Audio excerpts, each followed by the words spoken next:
Et je vais vous dire une chose, pour que vous le disiez à vos enfants ou à chacun d'entre vous. Dans la vie, il faut garder la tête haute. Et l'ambition, elle est légitime quand on est prêt à payer le prix. Et le problème de l'ambition, c'est qu'il y a beaucoup de gens qui ont l'ambition, mais il y en a peu qui sont prêts à payer le prix de cette ambition.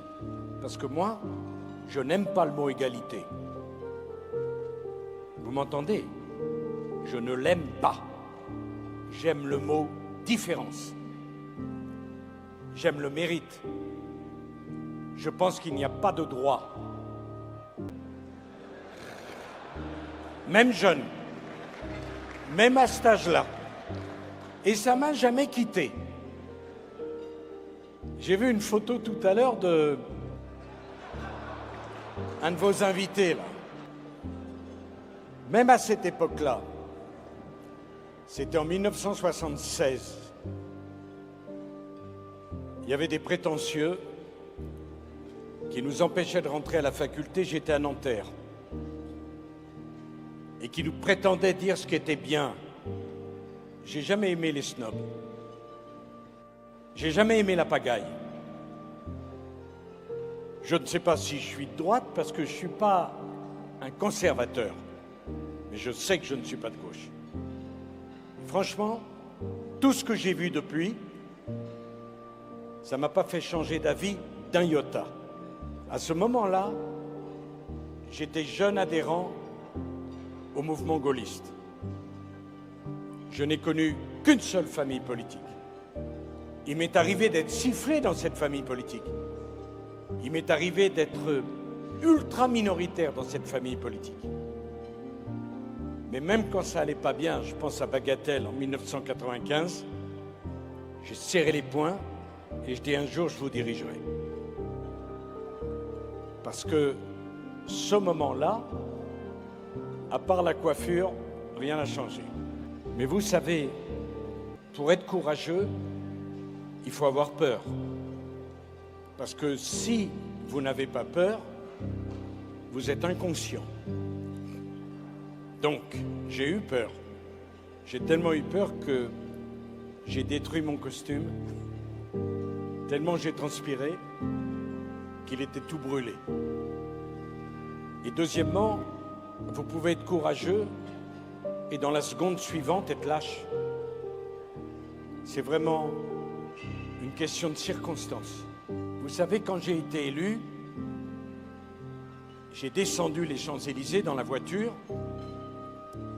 J'avais le chef d'état-major des armées à côté de moi. Il y avait des centaines de milliers de personnes. Il faisait beau, parce qu'à mon époque, vous êtes toujours beau. Peut-être que c'est de la chance, mais avec l'autre, il pleuvait toujours. Peut-être que c'est de la malchance, mais moi, il faisait beau. Le ciel rayonnait, je venais d'être élu. Je crois que c'était le 12 ou le 13 du mois de mai. Et le chef d'état-major qui était à côté de moi, je ne l'aimais pas tellement d'ailleurs, me dit quelque chose. J'entends rien. Donc je me penche et je lui dis, mais qu'est-ce que vous me dites? Il me dit, vous êtes heureux? Il croit que j'avais la médaille à l'école, lui. Vous n'êtes pas heureux quand vous êtes élu président de la République. Tout d'un coup, vous avez un poids immense. Et je voyais tous les gens qui m'applaudissaient, mais moi, je les voyais non pas avec le pouce levé, je les voyais comme ça, parce que je sais que c'est la règle. Et c'est grave. Et c'est dur. Et c'est passionnant. Et en même temps que j'avais ce poids sur les épaules, j'avais comme une enclume qui était sortie de moi. Cette enclume, c'était cette idée que je m'étais mis dans la tête. Première question, de devenir président. C'était fait. J'étais débarrassé de cette ambition-là. Et ça a commencé comme une folie. Et ça s'est terminé 5 ans après. Bon, l'année 2007, c'est une année importante pour moi. En mai, je suis élu président. En octobre, je divorce. J'étais pas d'accord. Oh, j'ai pas eu le choix. Le 13 novembre, je rencontre Carla. Là, j'étais d'accord. Et le 2 février, j'étais marié. Je suis un homme qui prend les décisions. Je partage ou je partage pas. Je suis content, je suis pas content. Mais je le dis. Je peux pas jouer la comédie. Carla a l'habitude de dire « je sors mon fauve ». Mais je déteste les gens qui aiment tout le monde. Parce que si vous aimez tout le monde, vous n'aimez personne. Si vous n'avez pas d'ennemis, c'est que vous n'avez pas d'amis. Si vous aimez tout, c'est que vous n'aimez rien. Non, ça n'a pas changé. Ça change le regard des autres sur vous. Mais soi-même, non. Franchement, non. J'étais préparé, j'avais beaucoup réfléchi, j'aimais l'équipe qui m'entourait, c'était ma vie, j'avais consacré ma vie à cet objectif. Je n'allais pas changer parce que je l'avais atteint. Et vous savez, en plus, j'ai adoré être ministre de l'Intérieur. À la minute où j'ai quitté Beauvau, j'ai pu penser. J'ai raconté une anecdote.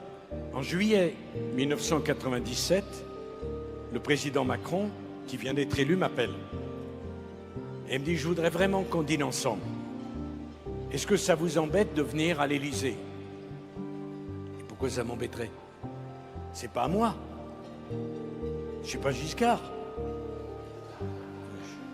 Je suis calme. Je viens avec plaisir. Donc, moi, je regarde toujours vers l'avenir. Quand j'ai été battu, le lendemain, Carla était très inquiète. Comment ça va? Super. J'étais heureux avant d'être président, je serai heureux après d'être président. Je ne suis pas quelqu'un qui voit derrière. J'ai été très honoré d'être le président des Français. Mais je savais que ça s'arrêterait. J'aime la vie. J'aime chaque seconde de ma vie. Mais je sais que ça s'arrêtera. Je sais qu'on n'est que de passage. Et pour moi, la seule philosophie de vie, c'est de vivre chaque seconde comme si j'avais l'éternité ou que c'était la dernière. Je ne comprends pas cette forme de nostalgie. Pour moi, j'ai 18 ans dans ma tête. La vie ne s'est pas arrêtée. Et le président dont je me sens le plus proche de tous, c'est Georges Pompidou. Parce que j'ai voulu être un président vivant, incarné, mais vivant. J'ai été ministre de Mitterrand pendant la cohabitation. Un grand monsieur. Mais alors, de temps en temps, on avait envie de toucher pour voir si c'était vivant. J'ai été le ministre de Chirac, un acteur de cinéma. Mais de temps en temps, j'avais envie de savoir, est-ce qu'il pensait vraiment ce qu'il disait? J'ai voulu être un être humain. Pompidou, quand sa femme a été accusée dans l'affaire Markovic, il a pleuré. J'aime les gens humains. J'aime les gens dont on voit quand ils sont heureux ou quand ils sont malheureux. J'aime les gens qui sont capables de mettre un genou à terre et de se relever. J'aime l'idée de, pas une photo, moi qui ne fume pas, de Pompidou sans la clope au bec. J'aime qu'il arrivait à Matignon avec sa Porsche. Fantastique. J'aime qu'il aimait sa femme et qu'il l'emmenait à Saint-Tropez. J'aime tout ce qui n'est pas faux semblant. Et donc je me sens proche de lui. Je ne l'ai jamais rencontré. Mais j'ai voulu être un être humain. Vous comprenez ça? Alors, je n'ai pas été ménagé. Je me souviens très bien des années, notamment 2005, où les attaques sur ma vie privée. Je me souviens notamment du Conseil des ministres, où Paris Match avait fait la une avec Cécilia et celui qui allait devenir son mari. Là, j'ai connu la solitude de 150 photographes qui voyaient si j'étais vivant ou si j'étais mort. Mais pour moi, c'est des bons souvenirs. Parce que j'ai voulu montrer aux Français qu'on pouvait monter à l'arbre le plus haut de la forêt et avoir des défaites, des souffrances, des problèmes et pas baisser la tête. Et ça, pour moi, c'est très important. Rester vivant tout en assumant ses responsabilités. Et donner de la force à celui qui est employé dans sa boîte, qui prend le métro, qui a des problèmes et qui se disait lui aussi il a des problèmes. Et il y fait face. Et c'est de ça que doit être la politique. Une affaire d'être vivant, pas de momie, pas de robot, pas d'acteur. Et le lien avec les Français, après toutes ces années, c'est peut-être ça. La vie n'est qu'une succession de renaissances. On renaît après un divorce, après un échec, après une défaite, après une maladie, après une déception. Et le bonheur vient de la capacité qu'on a trouvée en soi de surmonter ces épreuves. Et ne croyez pas que parce qu'on est président de la République, on a des épreuves plus difficiles que parce qu'on est un citoyen de base, qui aime sa femme, ou qui aime son mari, ou qui perd son job, ou qui a monté son entreprise et qui tombe en faillite, ou qui rentre chez le médecin et à qui on annonce qu'il a un cancer. On est tous traités de la même façon. On est tous à la même enseigne. Le décor, bien sûr que c'est beau le décor, mais ça ne change rien sur le fond de la souffrance. Et ce qui compte, c'est de comprendre que dans chaque épreuve, il y a une grâce. Et la grâce, c'est la force qu'on découvre en soi, de faire face à la maladie, de faire face à l'échec, de faire face à la déception. Et donc, il n'y a pas plus d'épreuves là-bas qu'ailleurs. Mais je vous dis une chose, si la politique est plus incarnée, si quand ils souffrent, ils souffrent, quand ils sont heureux, quand ils aiment, on se reconnaît mieux dans des gens comme ça. Parce qu'il n'y avait pas de suffisance de ma part. Peut-être un tempérament trop explosif. Mais je suis né comme ça. Et vous croyez que je peux arriver à monter tout là-haut sans tempérament? Alors parfois on me dit, ah oui, mais il faut aider. Non. Un leader n'est pas aidé. Un leader se construit. S'il a besoin d'être aidé, c'est que ce n'est pas un leader. Vous pensez que Chirac m'a aidé? Moi, je l'ai beaucoup aimé. Et je l'ai beaucoup combattu. Et je pense que lui aussi. Et s'il avait pu me tuer, il m'aurait fait. Il avait un préféré, Chirac. Ça n'a pas marché. Mitterrand avait un préféré. Ça n'a pas marché. Le leader, il se construit. Il se bat. Il entraîne les autres. Et il doit protéger son équipe. Ce n'est pas l'équipe qui le protège. Comme le chef d'entreprise, il emmène son équipe. Il paye plus fort quand il y a une erreur. Mais il emmène tout le monde dans le succès. Moi, je crois à la verticalité de la vie. Je ne crois pas à son horizontalité. Je crois que toute association, toute entreprise, tout pays, toute famille a besoin d'un leader ou d'une leader.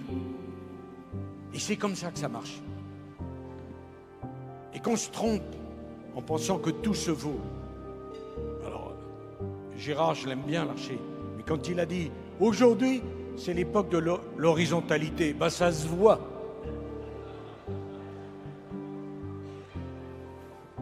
Moi, je crois que non.